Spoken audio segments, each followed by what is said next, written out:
Every I'm so popular. How did that happen? Look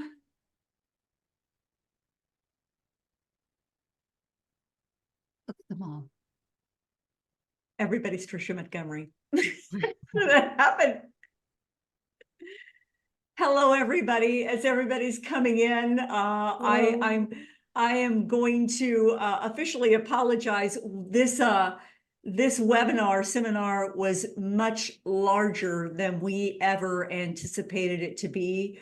We thought we would probably have maybe 50 people, and we're close to 300 right now. So very pleased about that. But what happened is, it looks like everybody's Trisha Montgomery. So, you know, I've always wanted to clone me, and it looks like I've officially cloned myself a million times over.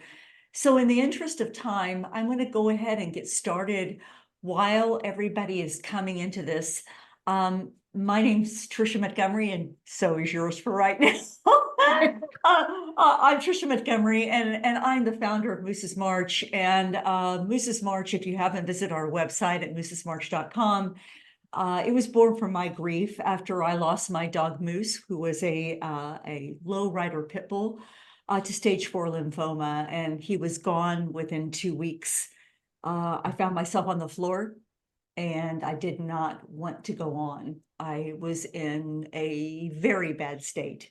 Thank heavens for my sister Cheryl and the Association for Pet Loss and Bereavement, but I was able to create Moose's March, and so Moose's March was born from my grief.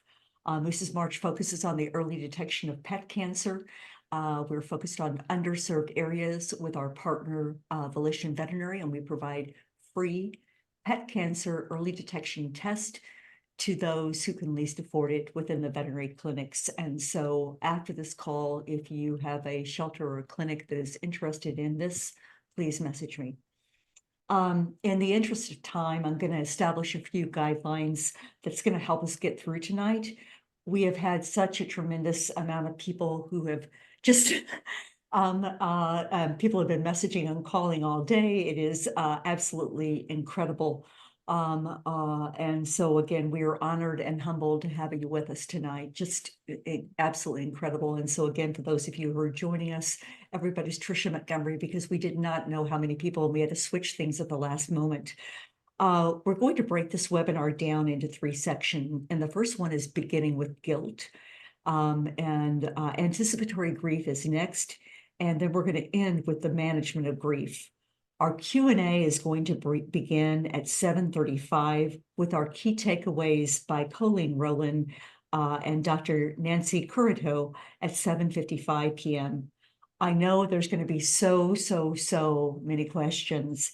And we obviously, with everybody here, there's no way we can get to all of them, but just know we are going to do our best to kind of synopsis as much as we can, and we're going to try to address as many as we can. And we're also going to feature your comments on our social channels and answer each of your questions.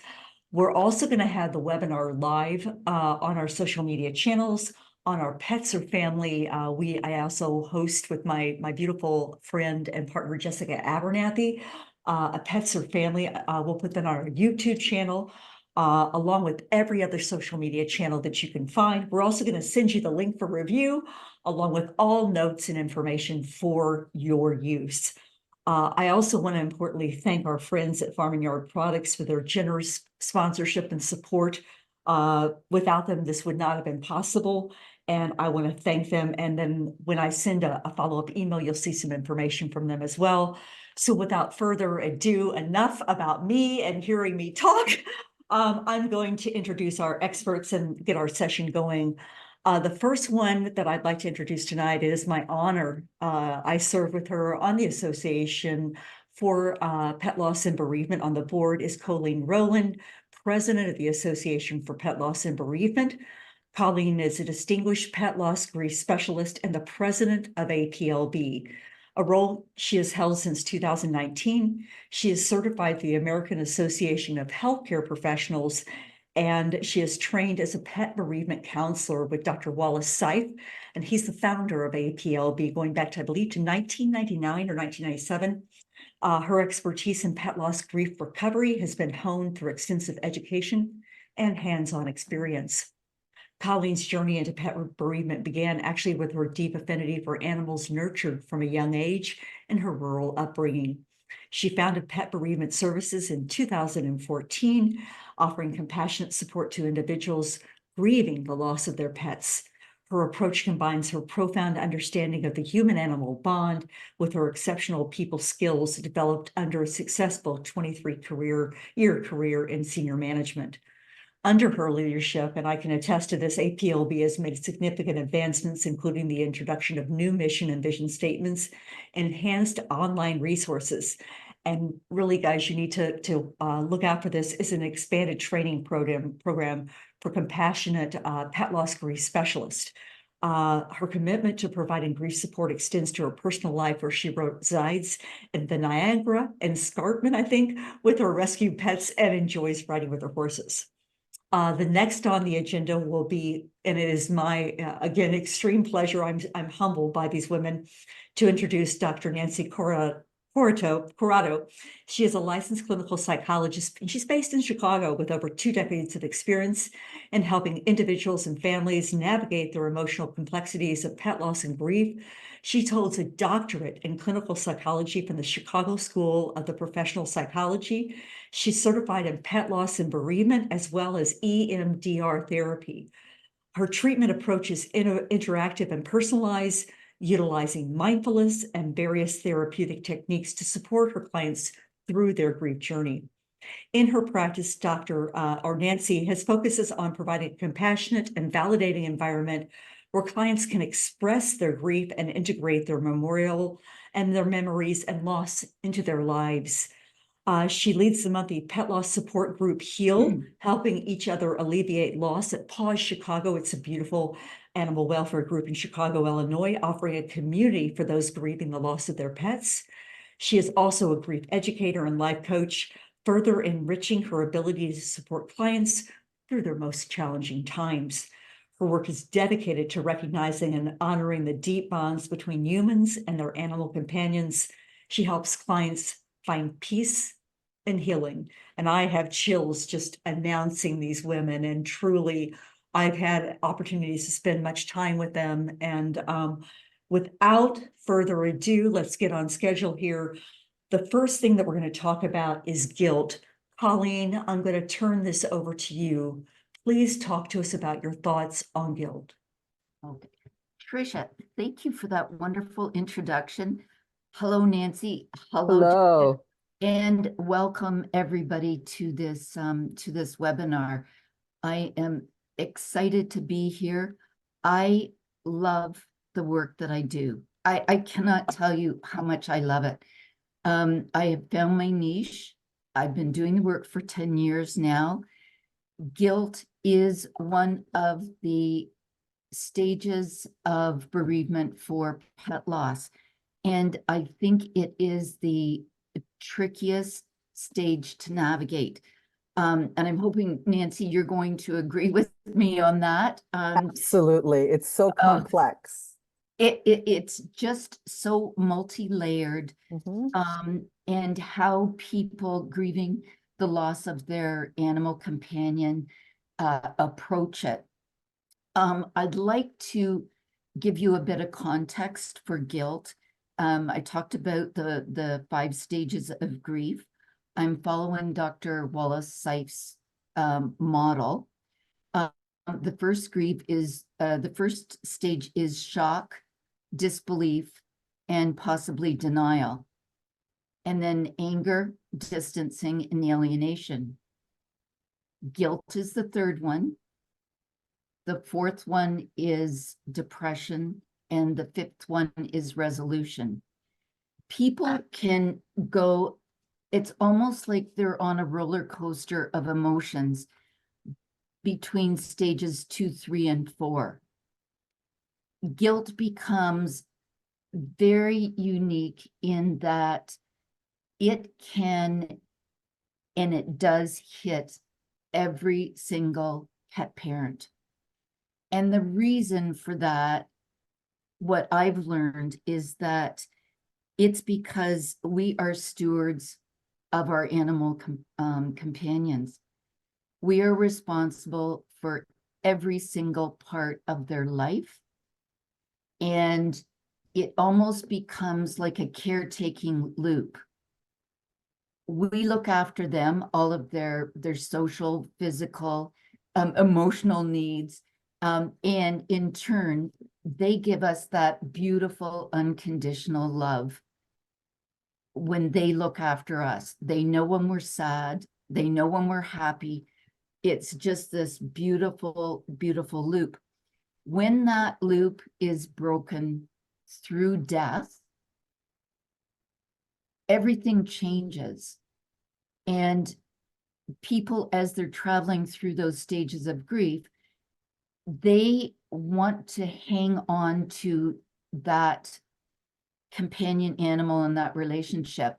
And sometimes they feel that if they let go of that guilt, they are being disloyal to their animal. They are not looking after their animal.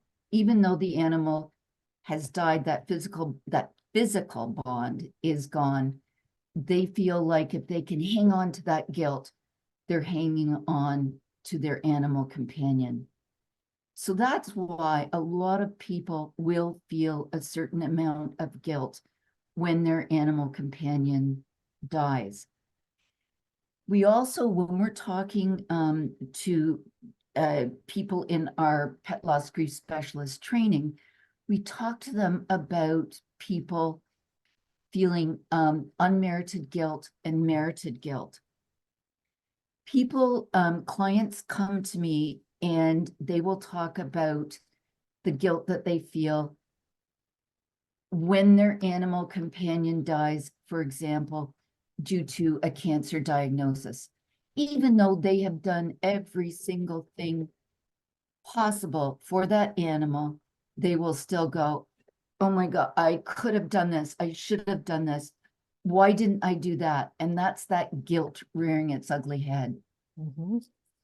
Unmerited guilt, or sorry, merited guilt, is when somebody leaves the lock off the gate. It's not intentional. It is an accident. The dog or the animal gets out and the animal gets hit by a car. I just had a client last week and this happened to her, and she watched her animal die in the street, and she was racked with merited guilt. What do? You talk to that person about self-forgiveness. Yeah.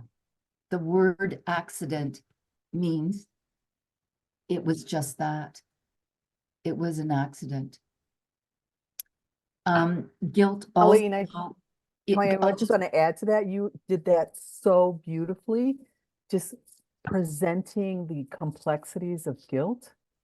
I thought it was just amazing, and I'm getting chills just because it was such a beautiful way to help people understand what they were feeling.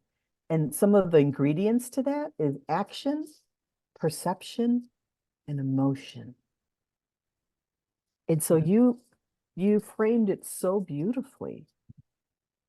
I'm going to start crying. This work is very emotional.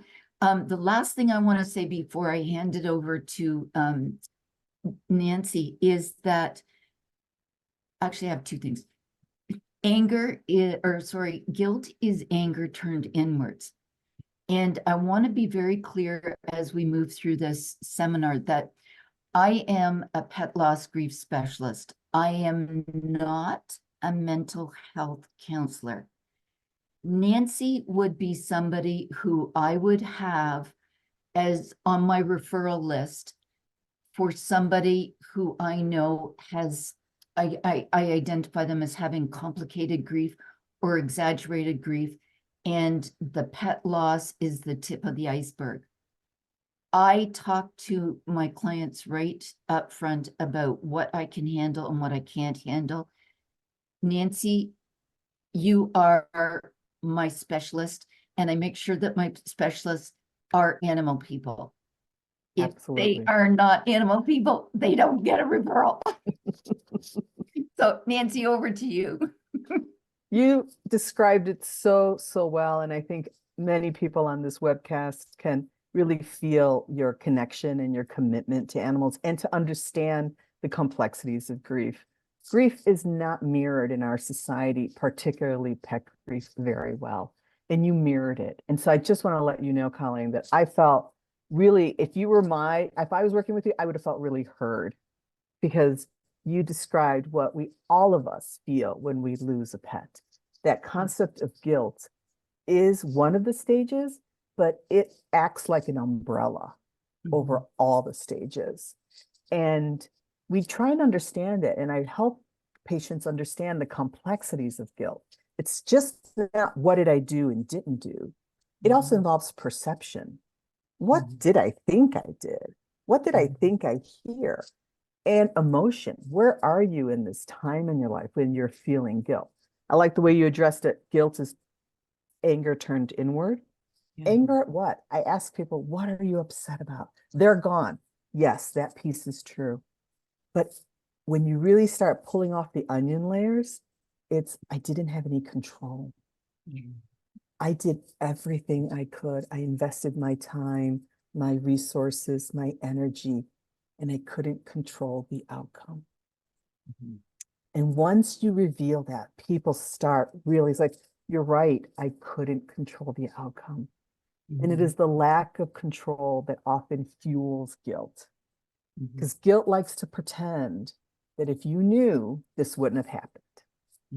If you had spent more money, if you had gone to one more specialist, you would have known. And you could have prevented it, but none of us can prevent outcomes. We're all on the same, like Guillermo del Toro, the famous director, says, we're all on the same train together. Some of us get off earlier than others. And it's in our working, living, and our lives and spending time with our beloved pets and recognizing how valuable and what we have control over. We have control of how much time we have with them. We have control over what we feed them, we can't have control over their DNA, how they manifest illness, or what happens to them. So I think guilt is also a byproduct of needing control and manifesting itself as a responsibility for the outcome, which that just does a disservice to us and a disservice to our memory with our pet. Because as long as we're in guilt, we don't access the memories. As long as we're in guilt, we don't access the treasure trove of memories. And you've heard me talk about this, the love bank. Our pets leave us a love bank, whether they were in our life for 20 days or 20 years. Every day they're in our life, they deposit love into an account. And when they're not with us, we get full access to. And guilt does not allow us to get access to that. No. Nancy, I wanna talk about that. Everything is so beautiful. And again, for those of you who are just joining us, sorry for the many Tricia Montgomerys. We kind of blew out everything for Zoom, and we didn't anticipate so many people. And we have quite a bit of people. Thank you all for being here. Nancy, I want to lead into anticipatory grief because this was something that was very revealing to me. Talk about anticipatory grief, Nancy, and then I'll go to Colleen on her take on that. Go ahead, Nancy. Anticipatory grief, it's real. Don't let anyone tell you it isn't. If someone says, oh, you're worrying too much, they're not validating you. Anticipatory grief, AG is what I call it. It's real. And it's a reaction. It's a reaction to my fears, my life without my pet.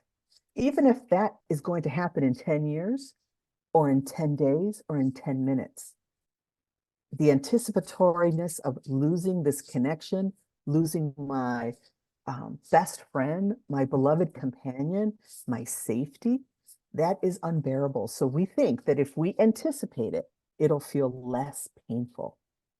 And nothing can be further from the truth. It's an experience. Anticipatory grief comes to us in waves. Sometimes there's tsunamis, Sometimes they're just little waves, but we anticipate it. And this is a huge question I get often is, how do I stop it? How do I stop worrying about the relationship ending or they're going to be gone? I said, every moment you're in anticipatory grief, you're missing out in the moment you're in, which is one full of love, connection, and beauty. And so when they stop, they're like, but how can I stop myself? First, recognize it. You feel like you're in a suspended animation. Anticipatory grief is this holding your breath. What's going to happen next? And just give yourself this opportunity to notice, I'm tense. I'm fearing my animal will pass. And asking yourself, how do I want to use this time? Because right now I get to control this time and transform it into a gift. I have a gift of time. If you received a diagnosis for your pet, it doesn't mean that they're unwell. It means they have something that you're managing, particularly when you're managing symptoms. They're not unwell if you manage symptoms. So that's time lost. I don't want to lose the time I have. And you could think about it as intentional decisions. If I know that my pet is going to pass and the doctor says a week or a month, instead of thinking about this in this way and my body is reacting, let me transform this in a state of calm because I want to stay calm for them as well. I need to be calm. My pet needs to be calm and they're going to feed off me. So let me calm myself and transform this time into treasured time. Extra pictures, portraits, special meals. And just know that you are in this duality. I am grieving and loving at the same time. That is so complex. I mean, it's exhausting. It's beautiful. Oh, Colleen, can you follow up on that? Okay, I'm going to take a page out of Nancy's book. You just did that. It was perfect from my point of view, because I am going to look at it in just a little bit of a different way, in a more clinical way. When we talk in our Pet Loss Grief Specialist training course about anticipatory grief, we also talk about accessing a hospice and palliative care veterinarian. And I did this myself when I got my diagnosis for my golden retriever of hemangiosarcoma. And I was told that we had 6 months. I went to a hospice vet right away. And what that did for me, and why we talk about hospice veterinarian care in our class, is that it empowered me so dramatically to get involved in the care of my animal and the time that we had left. I knew exactly what to look for when it would get into dire circumstances, and it helped me at the end. I was calm. I knew exactly when to call and when to get the vet in. It was Transformative. amazing. It was great. Yeah. The other piece is I had a client before my dog passed. I had a client come to me who was somebody I knew as an acquaintance, and she was a dog trainer, and she was worried like crazy about her Leon Burger. I don't know whether everybody knows what a Leon Burger is, but they are great, big, huge, I think they're Portuguese water dogs. And their life expectancy is it gets about 8 or 9 years, 10 years, because they are so big. She came to me and she said, my female Leon Burger, I have a pair of them. My female is really slowing down. The doctor is worried about her. She thinks that she might have maybe a month. What am I going to do? I can't lose this dog. So I said, do you know for sure that she is going to pass imminently? Well, no. And I said, okay, let's stay in the moment. Stay in the moment. and let's enjoy, let's think about what you can do until you get the diagnosis and what you can do from that point on. She said, I keep crying around the dog. The dog is like really having a hard time. It's everything else. So I said, okay, so let's see how we can stay in the moment with Kachina. We did it. She went away with coping strategies. She called me 4 weeks later and she said, the difference between then and now is remarkable. The dog lived for another 2 years. 2 years. Oh my And we still, the dog just died 6 months ago. And I had another session with her.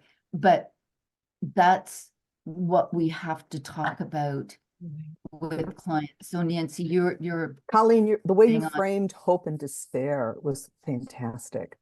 We're in this duality of hope and despair. yeah. We're hoping for more time. We're worried about our despair. Mm. And it is in the calmness of the moment where Mhm. our pets feed on us. Are we anxious? Are we not anxious? And I also was trained by Dr. Seif, which I was really lucky to have been trained by him when he was here. And I was part of his first online class. So I was really lucky to be part of that. And I drew a page from his book when my cat was diagnosed with severe heart problems. And the vet who needed more bedside manner said, 2 weeks or 10 years. Oh my I gosh. said, what is this? I'm like, what does that mean? I know. And he's like, he could be here 2 weeks or he could be here 10 years. And I thought I Wow. could spend this time anxious. And I drew from my mindful training and my clinical work. If it's only 2 weeks, I'm going to be calm and we're going to have a great life. And Good. supplements, and he lived 14 years. Oh my goodness. So I'm going to wrap up the first part of our session, and this is talking about management of grief.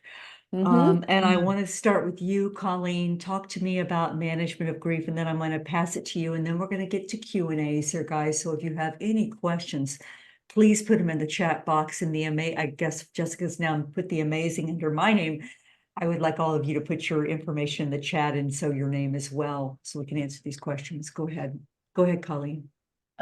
Okay, so when I thought about this part of the session, I wanted to frame it in a way that looks at how a pet loss grief specialist works with somebody. It is 2 sessions at the very most. And I like to start and get a feel for where the client is on their grief journey and establish a rapport immediately that I am there to listen to them and to validate their grief, that it's very, very real. And then we talk about the types of bonds that people have with their pets. Only people who feel their animal companions are family members will need the help of a pet loss grief specialist. We talk about disenfranchised grief because they are going to run into non-animal people who are going to say, you've been moping around for the last 2 weeks. Get over it. It was just an animal. Get another one. Or, come on, let's go out. Let's go out for dinner and have a good time. That'll make you feel better. No, it won't. So we talk about what they can say to people in their support area or employees, co-employees at work about what to say. We talk about the caretaking loop and how, because the caretaking loop has been so ingrained with the person over the length of their relationship, when that bond is broken through death, they've got to find some things to fill in their day. So we talk about that and why it's it's important to acknowledge that that caretaking loop existed, and now what are they going to do? I give them some information about the stages of loss, so they have a roadmap to follow as they're going through the stages of grief and ping-ponging back and forth and feeling like they're going crazy.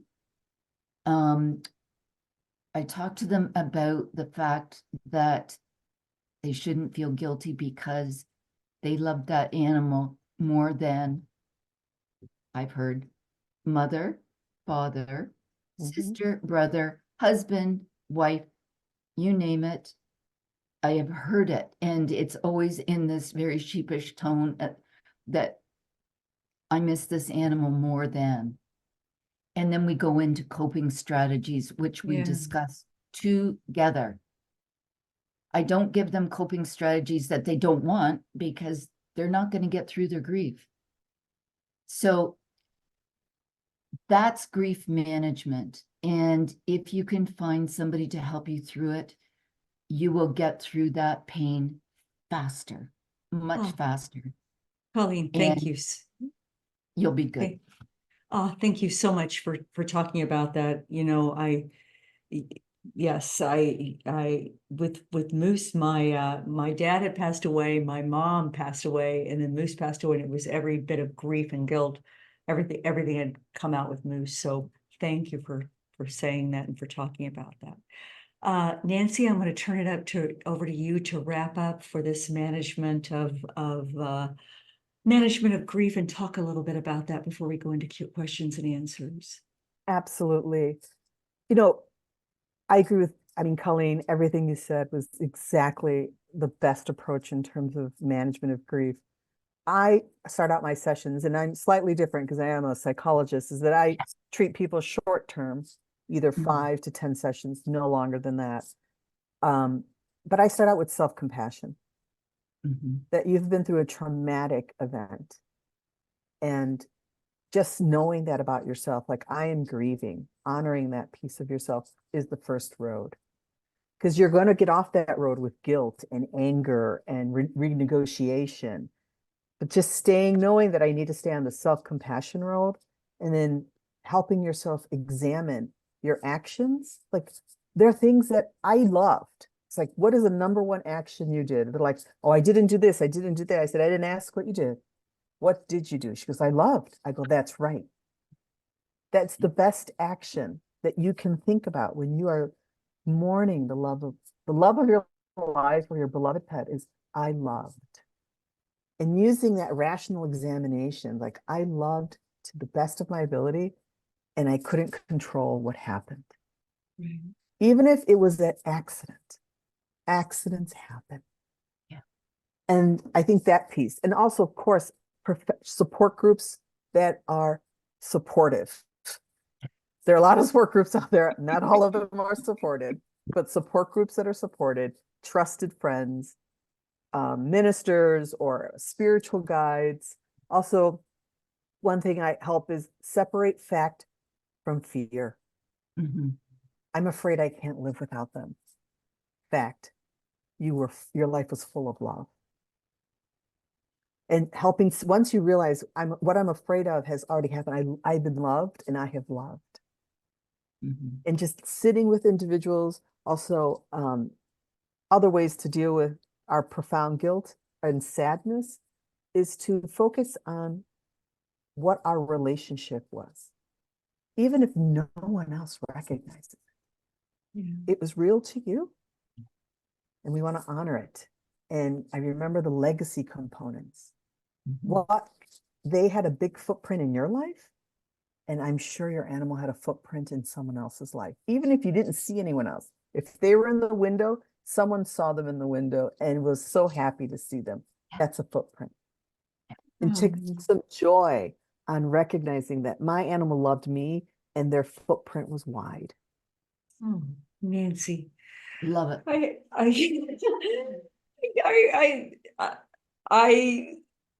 This is such a topic that's so needed, but it's very, you give such valuable info. Everybody, just you and Colleen both give such beautiful information, and it's just it's so moving and so touching. Thank you. Jessica, I'm going to turn this over to you. We're going to go, guys, now into Q&A. Great. My lovely partner, Jessica Abernathy, is going to do the Q&A. We're going to do this for about 20 minutes, just trying to synopsize. I can see her brain working there, Jessica. So go ahead, Jessica. I'm trying to answer everybody as fast as my little fingers can type. So I do have a couple questions, and I got to go back a little bit because there's some really good ones. All right, I got to go there. Keep talking, ladies, until I get So there. I want to go in. I saw one from Sheila Plaskin, and Sheila says, I've never felt so much pain nor been so depressed. 2.5 months. She says she's getting counseling. I was told that acute grief becomes chronic grief. Can Colleen or Nancy talk about that, please? Nancy? Absolutely. I mean, acute grief is something that has just happened, something that I was not expecting. It can convert to chronic grief, but there's so much one can do so that we could deviate that from not becoming chronic grief. Grief is not going to diminish. It's not going to shrink. Grief is a footprint. It's a timestamp. The most important thing is to grow around our grief so that we can draw strength. Our anniversaries are going to come up. Halloween is a big pet holiday. Whatever holiday you support. Summer is a big trigger I'm seeing. A lot of people are like, I'm so upset that it's summer and we're not going to the dog park or taking my cat for a walk. That's it. You're going to grieve. It feels just like it did last year. Yes, of course. But where have you grown? Oh, I've started a foundation. I'm volunteering. I'm loving again. That's growth around your grief. We're never going to get over our grief. I don't like that statement, getting over it. We grow around it. Oh, Nancy. I want to talk about Kat. Kat came out with a beautiful Kat Albrecht Dyson. Yeah, Go ahead. I was Go going to ahead, say Jessica. that's the one I was looking for because I liked it. Kat, hi Kat. I've talked to her a couple times already. I train pet detectives, and I deal on she deals with them on a daily basis with people who have lost, missing a pet and never find them. I believe their grief is called ambulatory. You know, Nancy, I can't say that word right. Lost. Ambiguous. And ambiguous. She knows I can't say it. I've talked to her enough times. I'm like, oh, I hate these words, but okay. Meaning that they have no closure. Right. Do you cover this in your APLB training courses? Absolutely. Yes, we do. And we talk about the types of losses that people experience. And there are so many different types of losses. The hardest one to navigate is missing animals. Ambiguous. Animals that you don't know what happened to them. And so your mind starts to make up all of these horrific stories about what happened to them. And what we try to do is reframe that for them to try and stop those images. Nancy, and I would imagine EMDR is one of the ways that would help them. Absolutely. EMDR is eye movement reprocessing desensitization. And I am certified in EMDR, classical training, and recent traumatic protocol. This is happening everywhere. It's happening in weather compromised communities when there's a hurricane and you've lost your pet. Brazil just experienced a huge flooding. Many animals are missing. All parts of the world. Ambiguous loss isn't that I just lost my pet. I may have had to leave my pet because I can't rent a new apartment, or I had to leave the country, or I had to any form of ambiguous loss. Oftentimes these losses aren't about death. It's about I don't know, and that sense of ambiguity, uncertainty, remaining calm, as you were saying, and just helping you reframe the anxiety about what if, what happened. I want to address a question here with Michelle Teagarden. Michelle says, I can't think logically right now when asking this question. Will my boy be mad if I start to move on with my life? I feel like I'm being disloyal. The reason why I picked this question is, Michelle, I couldn't get a dog because I felt I just couldn't get another dog after Moose passed away in May of 22, and Jessica same way too. Yeah. Oh, mine 3 days. 3 Yeah. days. It Yeah. was awful. I feel like I'm being disloyal, moving on with my life, as in getting back to the swing of things instead of just crying all day, every day. When I stop crying, is that going to bother my boy who has died?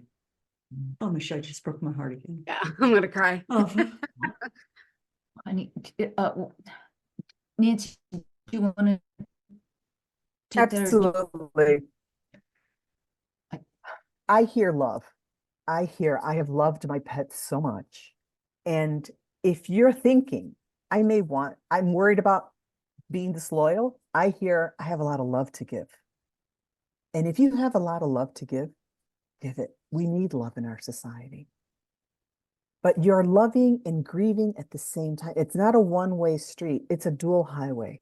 There are two lanes here. And both you can love and grieve at the same time. But what you want to know about yourself is, am I loving to replace them because it's unfair? Or am I loving because I have more love to give? And I think that's a really key component here. The issue of disloyalty is more of a human one versus one of pure love, which is what our animals give us.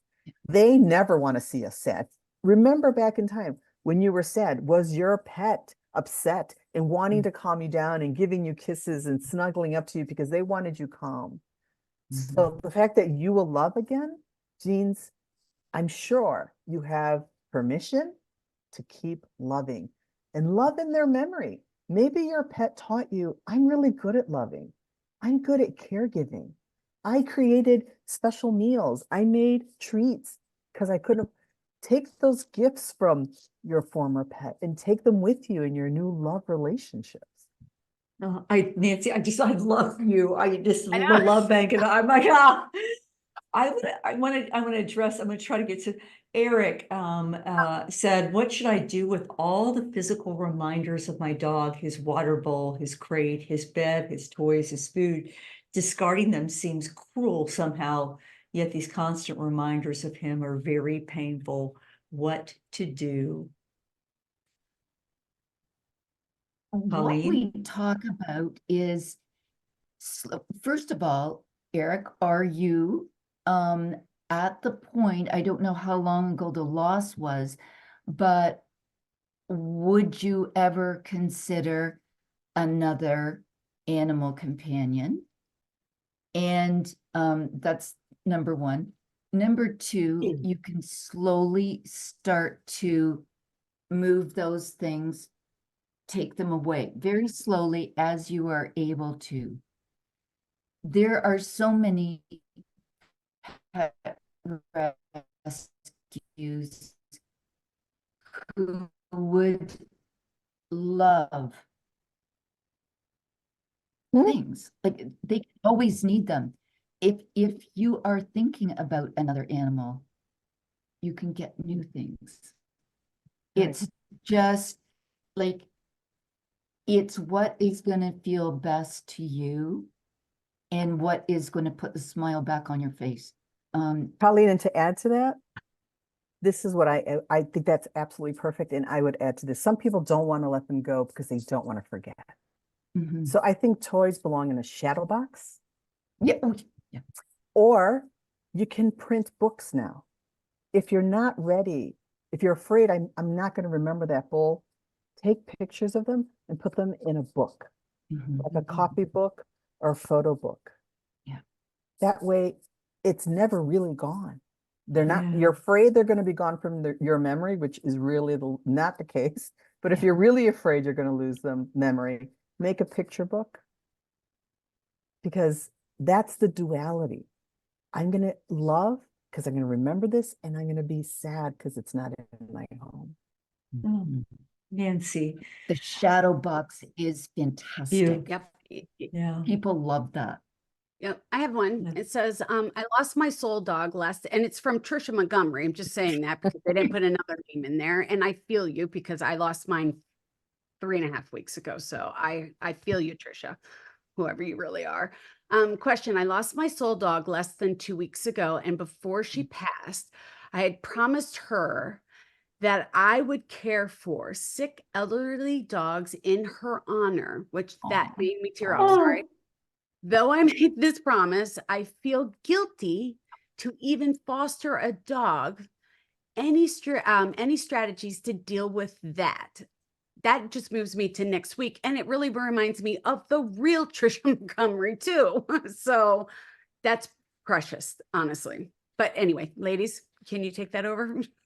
Has this fake Trisha Montgomery, has she gone and talked with somebody yet? Because being able to talk about this and specifically get some coping strategies to work with that guilt to move her forward, because you need to move forward with your grief. Yeah. Exactly what you were saying, Nancy, Yep. about the growth from the pain around Yep. it. Your animal companions knew you best. If you could write a letter to them and say everything that you loved about them, one of the things that they would write back to you is you were the best pet parent. Adopt somebody else and show them the same love that you showed me. Animal companions only have a very, very short lifespan. Think about how much love you can give That's right. to them. And you do have those special heart animals. Absolutely. Like humans, you love differently. It's just the way it is. It doesn't mean that you have to be restricted to one. Right. There are many shades of legacy.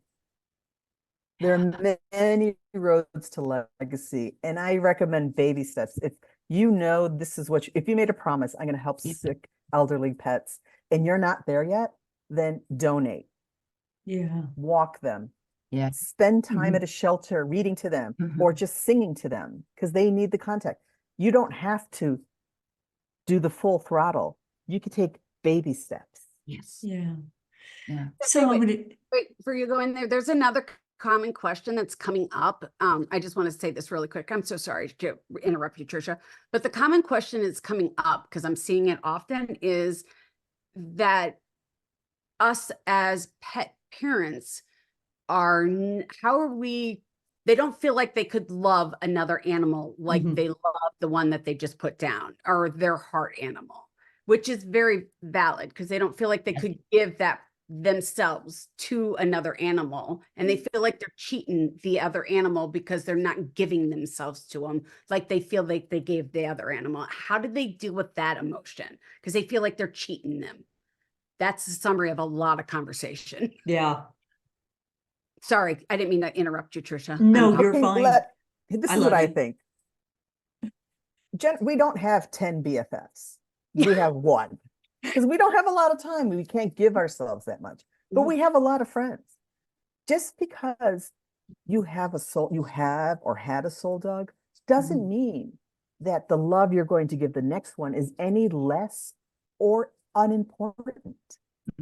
Some of us have one dear friend we've had, but it doesn't mean we don't love our other friends. Because my best friend is no longer here doesn't mean I don't go out with my other friends or make new friends, because who I am is part of that relationship. I am formed because I loved and was loved so much. Yeah. And let Oh. me take that out. Let me, like Colleen said, let me take it forward. Oh, Nancy, I want to do one more question here, and it is from April, and it is something that I can very much relate to, April. April says, do you have any advice on how to choose the right space for the final moments that will not crumble me when I see it? I've been living in anticipatory grief. She is scheduled in in-home euthanasia for next Thursday. And she says he was diagnosed on 2/10 with chronic leukemia. Today was his final vet visit. I'm very visual and emotionally connected person with my animal and the spaces we share. Yes. What recommendations can we give to April? April, thank you for that question. When my heart dog had to be euthanized, I got the hospice vet to come to my home, and it was the most beautiful ceremony. I couldn't believe how happy it could be. We had a small memorial. It was all on my timeline. There was music playing. If you like any type of like incense or fragrance, whatever, all of your animal companions' favorite toys, everything right there, and holding them tight. Euthanasia actually means, it's from the Greek, 2 words, eu and thanatos, the good death. You are doing them the biggest, you were giving them the biggest gift that you can by doing it. Absolutely. And I think you don't have to choose your home. You can choose your home. Some people choose a lakeside or under a tree or a favorite spot that they had. And that moment, not all of us get it. Sometimes our pets, we don't make that decision for them. But if we do, it is the final moment of our contract. They give us love. And in the end, I speak for you. And they count on you to speak for them. Even if it's the most difficult decision you have to make. It's an honor to support them through their journey. Oh, Nancy and Colleen. I just want to read this. Jennifer Colbolt wrote this in the comments, and it's way up there at this point. And this is probably one of the most beautiful things that I've heard in a very, very long time. She wrote, I wrote a letter to my cat and put it in her urn along with her nails, whisker, and hair clippings. I also wrote her a beautiful poem. I literally teared up when I read that. That is an beautiful. Absolutely probably one of the most beautiful little send-offs I have ever seen. So Jennifer Colbolt, I think amazing. Jennifer, thank you for sharing. And Jessica, thank you for sharing that. Guys, we're nearing the end of our time together. We're going to end up, we're going to have some closing comments, but first we're going to talk about those takeaways that we're going to be providing to you on managing your grief. And so Colleen and Nancy have each put together 3 actionable takeaways. And if you miss this, don't worry, we're going to send them to you as well. So Nancy, I'm going to start with your 3 key takeaways. Go ahead, Nancy. Separate fact from fear. That is one of the most important. Our fears can overwhelm facts. Facts are facts. Fears aren't facts. That's one takeaway. Second, recognize that in anticipated grief, there is a duality. I'm hoping in grieving, loving in grieving. Third, one of the things I think is the cornerstone is to remain calm and get support. This is not something to be done in isolation. Oftentimes we close ourselves up when we're scared or in grief. And it's really the time to reach out. And if you don't have a friend, go online. There are so many supportive communities. There's a support group every night somewhere in the United States and abroad. Every night, every state has support groups that you can join in. And those are my 3 takeaways. Separate facts from fiction, duality, love and grieve, and get support and self-compassion. Sorry, there's 4. It's okay, Nancy. We'll grant you your 4th. Colleen, go ahead. I'm going to start with the, if you're grieving, which you will be, reach out for help Mhm. right away. There's so much of it. As Nancy just said, there are support groups. APLB is there. There's a free chat room you Mhm. can get into. It's anonymous. You don't have to show your face. If you want to, there are support groups that you can do that. Surround yourself with animal people. Make sure that you have people around you who understand the depth of the bond that you shared with your animal companion. They will help you. And the last thing, know that your animal companion is always a part of you. They represent the best part of you. They are never far away. Never. No, Those are my 3 takeaways. we get to Oh, keep the love. I will say this, I had to unfortunately euthanize my puppy, and he was my heart dog, and I'm not going to go any further. I did an in-home euthanasia with a gentle goodbye. Goodbye. Yep. And the doctor that did my euthanasia gave me a pamphlet to help me deal with my emotions. And I just want you guys to know that the 2 references that they gave me was Dr. Nancy and Colleen. So those were automatically the 2 people that they told me to Wow. reach out to. So, Wow. and this was before anything. So just so you guys know that they are highly recommended, these 2 ladies, and they didn't know that I knew them. So just to give you guys an idea, these ladies are very well known in the industry, and they're wonderful, and they can help you out tremendously.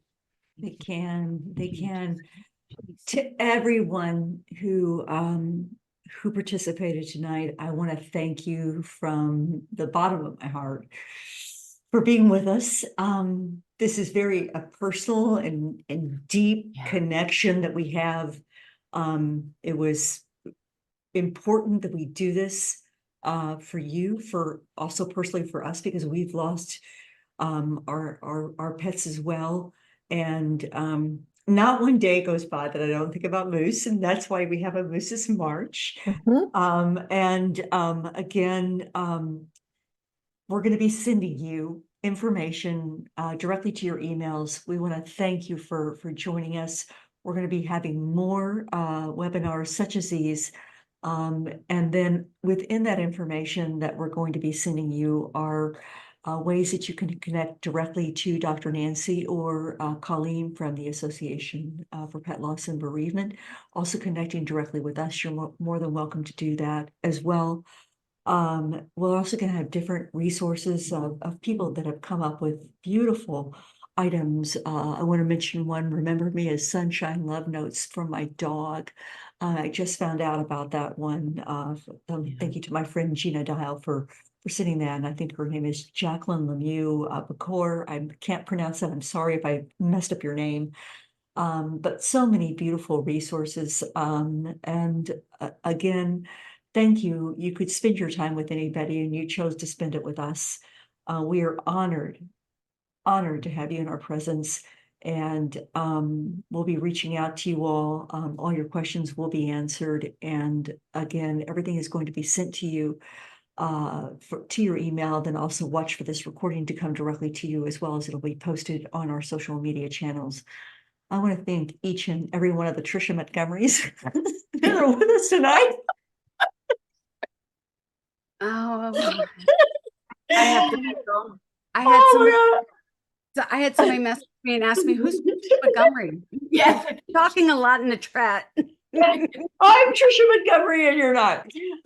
Seriously, I am so sorry about that. Again, we had anticipated probably less than 50 people, and we ended up having about 300 people who had registered for the seminar tonight. So again, a little bit messed up. We changed it at the last minute to make sure that we could allow everybody in with us. I want to thank you all from the bottom of my heart. You don't know me, but you mean so much to me. And I just have to tell you, if I could reach out get into your personal space, because I have a habit of doing that, and hug each and every one of you. I would. I love you all to death. I want to thank Colleen and Dr. Nancy for being with us tonight. So It's much been an appreciated. honor. It It's been is an honor. Thank you. It was wonderful. our honor, Thank you for and doing as this. well. And again, thank you to my partner in crime, Jessica Abernathy. Part you, I couldn't do what I do without you, and we couldn't do what we do without each and every one of you. So thank you all for being with us tonight. You'll be hearing more from us. Thank you so much for being with us. Thank you, everybody. Peace. Good Bye. night.